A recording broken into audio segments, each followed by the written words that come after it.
Now, in the United States, Republican Chris Christie has launched his 2024 presidential campaign, joining a growing field that now includes Mike Pence, Ron DeSantis, and Donald Trump.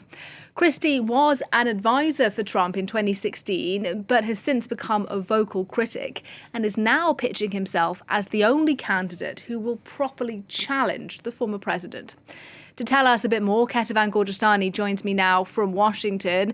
Ketavan, just explain to us then who Chris Christie is and how he's approaching this race. Well, Chris Christie is the former governor of New Jersey, a largely blue state, a Democratic state. So he's presenting himself as someone who can really govern for all of Americans, not just Republicans, not just Democrats. So a moderate Republican, if you will. And as you mentioned, he's had a very up and down relationship with the former president, Donald Trump.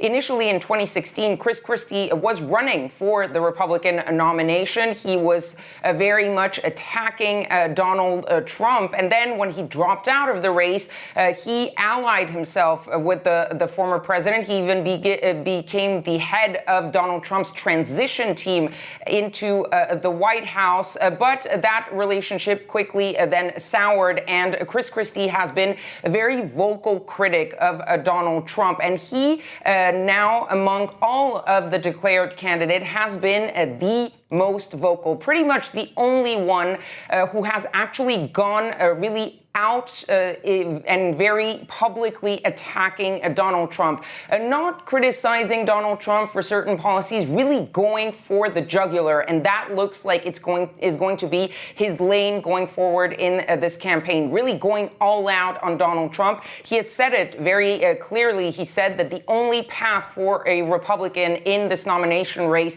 is to go through Donald Trump and take down the former president. Chris Christie, who has not only attacked Donald Trump for his character, calling him a lonely, self-consumed, self-serving mirror hog, but he has also attacked Donald Trump on policy, saying that Donald Trump failed to deliver on multiple promises, whether it's on immigration, healthcare, or other policies, broken promises that he says he can deliver on. And Ketavan, what does this expanded field mean for the Republican nomination, particularly for the frontrunner, who is for the moment Donald Trump? Well, this growing field, and one that will keep growing, because we're expecting yet another candidate to jump in the race later on today, the governor of North Dakota. So we're reaching double digits now in candidates, at least 10, probably more coming soon. And that is helping one candidate and one candidate only, Donald Trump. And people within the Republican Party who want to see the party move on from Donald Trump are really concerned about this growing field, because the more candidates there are, the more the vote against Donald Trump will be split. Donald Trump can count on a very loyal base, and the more there are candidates that attack him, the more they will be splitting those people who do not want to vote for Donald Trump. So right now, if you look at the polls, Donald Trump is the overwhelming favorites. He's roughly around 50% of the Republican vote, and his only real challenger, Ron DeSantis,